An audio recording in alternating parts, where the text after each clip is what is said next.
This is it. This is going to be the first pin that I'm going to put on this map. First pin for us to put on monster maps, okay? And this is episode 1. So I wanted to show y'all exactly where in Colorado, September the 20th, 2021. Right here. Now there's a little town right here called Cuchara. And it's Cuchara, it comes out of Trinidad on Highway 12. So you can leave Trinidad, little swoop around highway, goes up to La Vida Pass, and you go up through, leaving Trinidad, and you go up there and you can hit a little town called Cuchara. It's a little ski resort, it's a little old a closed down ski resort area. Bow hunting up there with my son. We was elk hunting at 11,000 feet. It took us about 5 hours from where we park, and then we start climbing. Okay, it takes us approximately 5 hours for us to climb up this this mountain to get to what I call the burn. All right, I had killed a nice bull in 1999 up there, and I wanted to take my son back to this area. Now I have not been in this area in 20 years. It's been 20 years since I climbed this mountain. Okay, so I went from the age of 31 to 51. And my gosh, it almost killed me. I was in so much pain. And of course my son's like a little juggernaut, you know, he's climbing this mountain. And it's funny because paybacks. My dad was with me when I was at 31. And I'm climbing this mountain like a juggernaut, and my dad's behind me at the age of 57, hurting. And so I know exactly how my father felt, and I'm sorry, Dad. Okay? I love you very much, and I miss you very much. Anyway, we're climbing this mountain. We get up, I would say probably around 10,500 feet. The summit's at about 11,000, maybe 11,200. Okay? We're climbing up. Very difficult. Got our backpacks on, got our bow gear, got all our stuff. We get to the edge of the burn, and it opens up into these little patches all over. Of course, you also want to incline like this. So remember that you can only climb up. I could maybe only take about 10 to 15 steps at a time and then breathe. 15 steps at a time and then breathe. As I'm climbing. My son's up above me about 20 yards. We hear elk. I hear an elk bugle. I said, all right, we got the elk here. So I'm calling. I call. The elk answers me. Okay, game is on. We know where the bull is. The bull's hearing us. I'm sitting there cow chirping. I'm doing the cow chirps and all. I did hear some cow chirps, but they were further away from the bull. They wasn't really close to us. That looks like the cows had already come by that morning, and they were in a different location. So I did hear some cow chirps, but man, then they shut up. I didn't hear any other cow chirps after that. But I did hear the bugle 2 or 3 different times. So we're calling. Going to try to get into position upon the side of this mountain. We're on the edge of this tree, this wood line here. You got your regular, some aspens, and you've got your big spruces, and some pretty good sized timber. And it's a transition line going up alongside this old forest fire burn. So, you walk out of the wood line on that transition line, and then you're standing in that kind of like the edge of a meadow, and then you got patches of what I call spruce tree patches all over the side of this mountain. You can see sometimes 80 yards, sometimes you can see 50, sometimes you can see up through there, 150 yards. Just depends on where you were looking. But they're patched all through there. We're climbing up, get up to about 10.5. I know where the bull is. We're trying to get closer to him. And I look down. My son's up above me, like I said, about 20 yards up. He's already joggernauted up above me.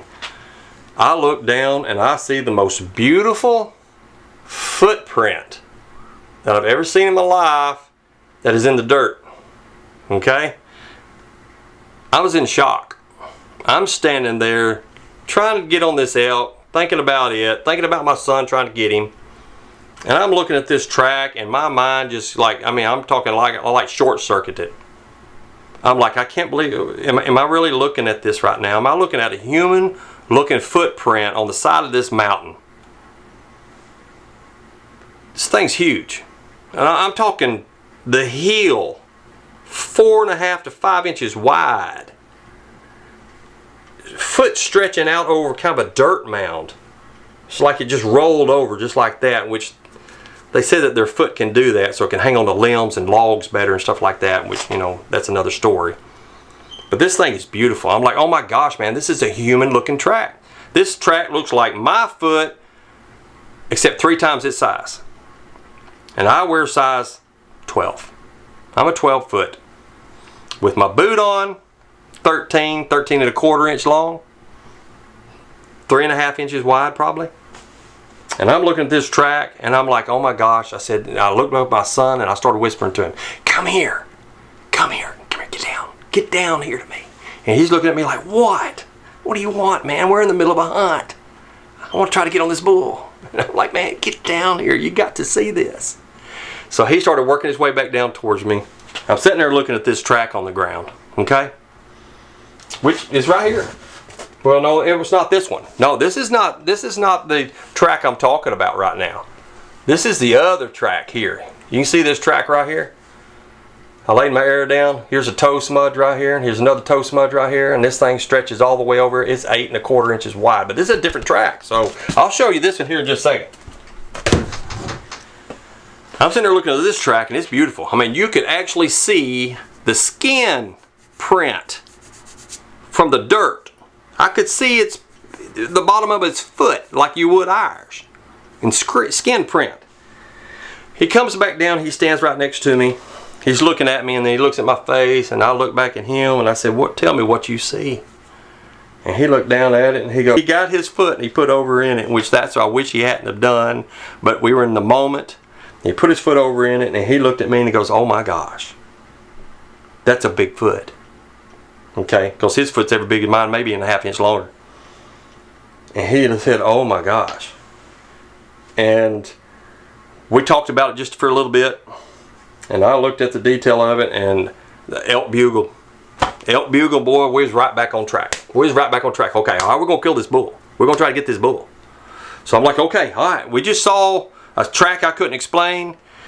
Anyway, the elk bugle right in the middle of all that, and we're like, okay, all right, we're right back on the game again. We got to forget about this crap. We got to forget about Bigfoot. We got to forget about whatever we just saw here, and we got to get back to the game. Okay, so we got to be able to get on this elk.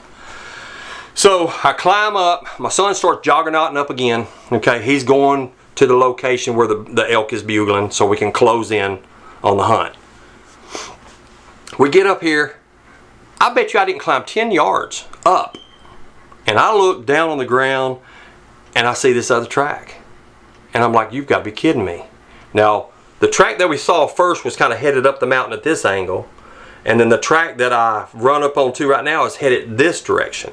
Okay, so this is the direction that the elk's screaming from, is over in those the trees and the aspens and all. So this track was headed in that direction. The other track was kind of headed up the mountain at an angle, is the way that the direction of these things were going. But this is the track right here, and I'm hoping you can see this good. But I'm going to show it to you in detail, okay? This track right here, I didn't even bother my son. I was like, you know what? I'm just going to lay down my arrow shaft, and I'm going to take a photograph of this thing, and I'm just going to keep on going and trying to get on this bull. So that's exactly what I did. Now you can see, okay, these toe smudges here, it works over. You got your big toe here, took the mud off, got another toe here. This is a toe smudge. This is actually a smudge here that when it walked, it actually smudged. And then you got your other impressions over here, all the way over to here. So we're talking distance here. From here to here, I measured at 8.25 inches. This is the life size of my arrow shaft. My broadhead is 2 inches long. By the time I measured from here all the way up to here, we're talking about 14 to 14.25 inch foot with an 8.25 inch toe width and a 4.5 inch heel, sinking down into the ground approximately 1.5 inches deep. The elk were doing this, and heavy elk, I'm talking some big elk tracks, were sinking down about the same distance. So we're talking about a big mature bull elk weighing anywhere between 700 to 800 to 1,000 pounds, or maybe even more. Just depends on how big the elk is. These things were every bit that big. And what really strange about it, do you know how a flat foot sitting on something kind of like snowshoes don't sink down in the snow very much? Unless it's an incredible heavy person on a snowshoe. Now these things are the same way. This flat foot sunk down in the ground this deep. So how much weight really would it be? Because these things are flat-footed, just like a snowshoe. The elk are not flat-footed. They got hoofs about this big around, and they're sharp, and they cut down in there. So it's easier to make an impression in the ground with a hoof than it would be a flat foot this big. So these things could have weighed 1,000 pounds on the side of that mountain. Me and my son weigh 250. We tried our best. We could not make any imprint in the ground whatsoever. That's what was so fascinating. And with our backpacks on and our gear and all, we probably weighed 300 pounds. We couldn't make a mark on this ground. These things were within 24 to 48 hours because they still had the grass inside of them. I do have, like I said, another video of me filming, because I went up probably another 15, 20 yards up and I found a big one. This thing was 18 inches long with about a 6-inch heel and probably 6-inch toes at least, from what I could tell in this impression in the ground. Okay? This was the biggest one that I found. This was humanoid track. There was nothing else in the world that would have made it other than a human's foot, Shaquille O'Neal's foot, which I doubt that, but it was one like it. Absolutely monstrous foot. And so I do have that video, and I'm going to put that video up here too and let you watch that just a little bit. And you still have to understand that me and my son were so hard trying to get up to that bull elk so we can get a shot. Okay? And that's what we were really concentrating on. But this right here, after it all over and after it all happened, it has been haunting me for the last several years of my life, because it's changed the idea that these things are real, even though I've heard my friends tell me. They've told me, but you never ever truly believe until you either see one or have an incredible experience with one, or you find evidence of one that doesn't explain anything else in the human world. So anyway, that's what I'm doing. I'm marking these maps. I want y'all to email me monstermaps411@gmail.com. That's monstermap411@gmail.com, and I need your help. I want you to give me your encounter stories, whether it was a characteristics of a Bigfoot or a dog man or whatever, or you heard a banshee in the woods or something. I want you to email me and tell me your story. Just give me a small summary. You can put your name on there if you want to. You don't have to. Location and the date and time. And I want to start pinning this map in different locations. Like I said, this is the very first one right here. Cuchara, Colorado, September the 20th, 2021, elk hunting with my son. We ran up on something that I can't explain other than we found a Sasquatch family hunting unit in the same area where we were hunting our elk. So please watch the show. Please subscribe to it, and you'll be able to watch every week as I come on here.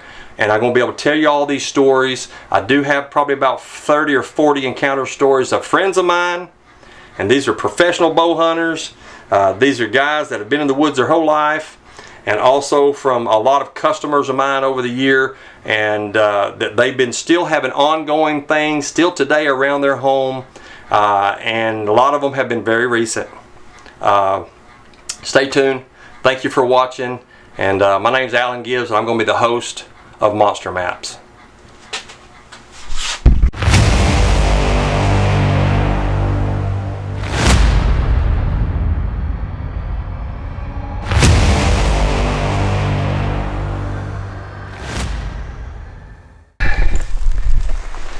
This right here is what I'm trying to show you. There's no tread, but you got your heel here all the way to right here.